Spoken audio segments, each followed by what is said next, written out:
We've just seen official information of the NIO ES7, the Nio Electric car from NIO. I've got to say, I straight up just want one now. Today, I don't want to wait. I just want to get one now. That tells you how good I think they are.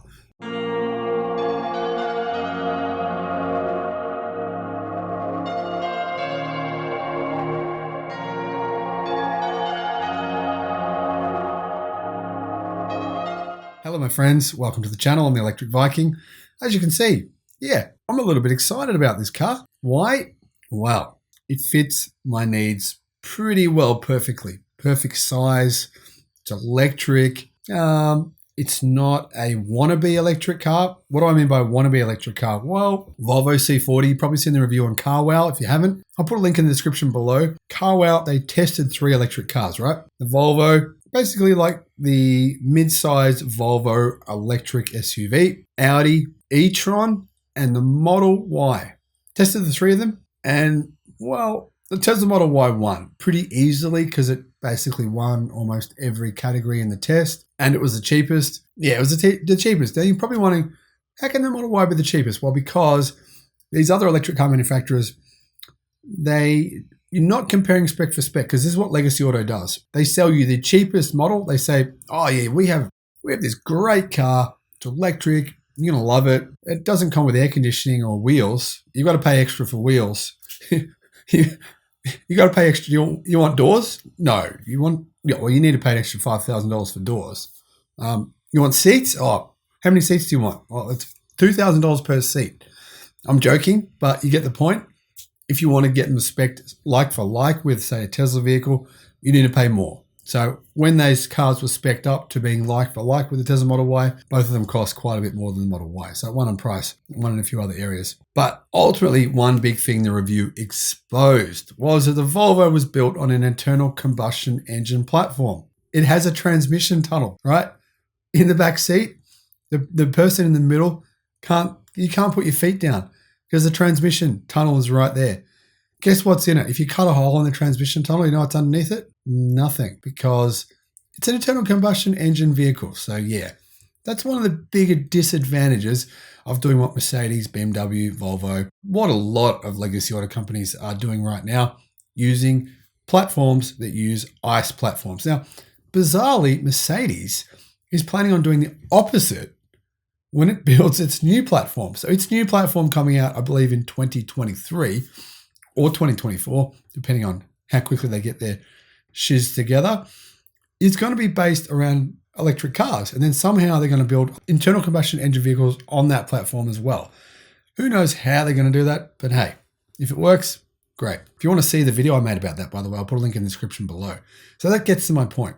I don't want an electric car that is built on a compromised platform. And how else are they compromised? Well, BMW 3 Series in China, they have an electric version. They don't call it 3 Series. It's, I don't know, got some electric name. I made a video about that too, actually. I'll put a link in the description below to the video I made about that. Well, it's extremely heavy. It's more than 2,000 kilos. It's like 4,500 pounds. And it's a BMW 3 Series. It's a pretty small car. They're not really big cars. The equivalent Tesla Model 3, it's about, I think, 350 to 400 kilos lighter. That's what happens when you build an EV from the ground up. This electric car from NIO, of course, is an EV from the ground up. NIO only make EVs. That's one of the big advantages of EV-only car companies. So this new EV, it's not out yet. It's just, these are like spy shots. They've essentially just revealed some official shots within the last 24 hours. So this is what it looks like. I'm going to tell you the specs and the details and why I want one.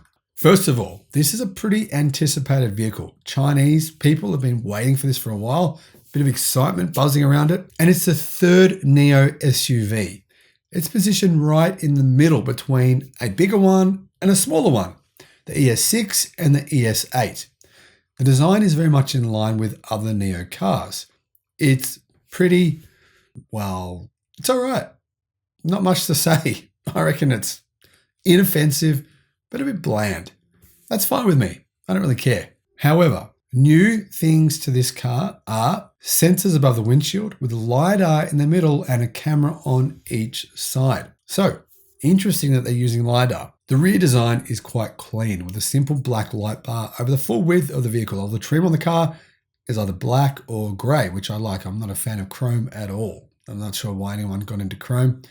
Thank you, America, for bringing chrome to the world. But let's just leave that in the past. NIO will offer other color options as well. So the images you see here are not the only colors, obviously. So you're probably wondering, do NIO make these cars themselves? Technically, not really. NIO is building their own factories right now, which is good. But right now, Yangling Auto, or JAC, currently builds the ES7 and all of NIO's electric cars. The ES7 is actually based on NIO's second generation NT 2.0 technology platform. It shares a lot of design and technology with the NIO ET7 sedan, and NIO says the ES7 will be an important car for their export plans to Europe. So if you live in Europe, yeah, you're going to get one. I actually think NIO is going to start selling these in Australia as well. Fairly confident they will. I think they'll focus more on Europe over the next probably 2 years, but after that point, I believe it's very likely they'll be coming here to Australia. Why would I say that? Well, NIO's going to see what's going on with BYD and Tesla. They're both going to be killing the market here in Australia. They already are, based on BYD's pre-orders and Tesla's insane sales and pre-orders here in Australia. And they'll want a little bit of that pie, which makes sense. Let's have a look at the sizes. The NIO ES6 is 4,850 millimeters long. The EC6 is also 4,850 millimeters long because they're both basically the same car. One is the sedan version, one is the SUV version. Then you've got the ES7, 4,912 millimeters long. ET7, 5,101 millimeters long. The ES8, 5,022 millimeters long. The ET5, 4,790 millimeters long. And then this is the ES7, which, as I said before, is 4,912 millimeters long. It's also 1,987 millimeters wide and 1,720 millimeters high. Wheelbase is 2,960 millimeters. So this car is a little bit bigger than a Tesla Model Y. Curb weight is 2,400 kilos. So it's probably a similar size to something like a BMW X5. And it's also a similar weight. So this whole idea, right, that electric cars are heavier, not always true, especially when they're built from the ground up to be an electric car. The ES7 is powered by the front and rear motors. So it's a dual motor, comes with power of 480 kilowatt, 180 at the front, 300 at the rear, peak torque of 850 newton meters. So 480 kilowatt and 850 newton meters. That's pretty similar power and torque to something like a similar size BMW X5 M, which costs a lot of money. I mean, those are around about here in Australia, around about 180,000 Australian dollars. What about range? Well, range is 615 kilometers for the base model and 706 kilometers for the high-spec model with a bigger battery pack, but that's CLTC range. So if you want to compare that to NEDC range, you're probably looking at around 570 kilometers on the top spec model. When's the car actually coming out? NIO's going to launch the car in the Chinese market in September, and I believe they're going to Europe in 2023. Now, I should point out the motors for this car are actually manufactured by NIO, by their subsidiary, so they do make their own motors, even though they don't technically right now assemble their own cars. One other good thing about these cars, right, that they have that every other EV, well, not every other EV, but most other EVs, at least every EV in the US and Europe right now, that doesn't have a NIO badge on it, is the ability to swap batteries. So what do you do with these cars? Drive them into, you call it a battery swapping station, and there's 1,000 of them in China on the most popular highway routes. You drive in, a machine swaps the battery out. It takes about 3 minutes from start to finish. You drive away. This concept is catching on enormously right now in China. NIO pioneered it. Now CATL are getting into the action with cars that they're manufacturing with other joint partners. Other manufacturers are now getting into it. There's quite a few now. I think there's about 5 different manufacturers now that are kind of jumping on this bandwagon. They think that this is going to be a thing in the future. I'm not so sure. But interestingly, NIO uses these battery swapping stations as essentially energy arbitrage stations. They use them as like their own little power plants. They have solar panels, charge up the batteries, and then they actually sell the battery power back into the grid as you would, as like a battery plant would, a power plant would do. Makes a lot of sense, right? And also, it is another luxury feature to have, to be able to just drive into you could call it the new service station, the new gas station, drive in, 3 minutes later, you drive out with a new pack. Now, you don't have to do anything. The machine does it all for you. It's not like you have to pump your own gas and then walk into the fuel station and pay for it. It's all automated. You do nothing. You drive in, you drive away, it's done. Pretty cool feature. I want to point out one other thing that might be confusing and potentially. This model was codenamed Gemini. So people thought, when they heard this Gemini code name, they thought NIO was starting up a different brand. They're like, oh, there's going to be a new low-cost NIO brand name. It's going to sell. Nah, that was all made up. That was just the code name for this car. NIO don't have another brand coming out at all.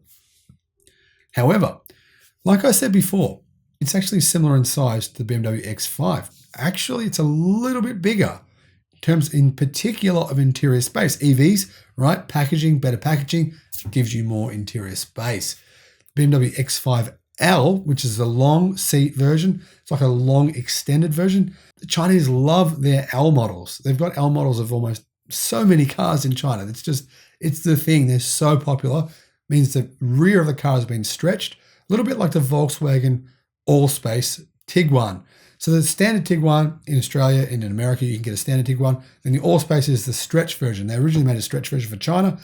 And they were like, hell, maybe everyone else would want them. We'll bring them to everywhere else as well. So that's what the BMW X5L is. It's the stretch version of the X5.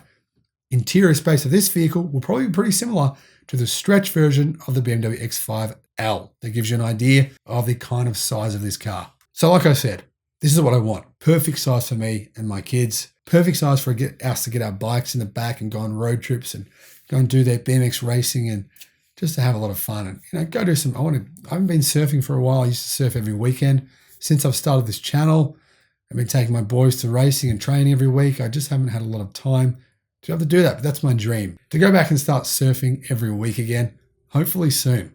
Have a great day. Let me know in the comment section below what you do. Now you know what I do. Let me know what you do on the weekends for fun. Thanks for watching. Bye-bye.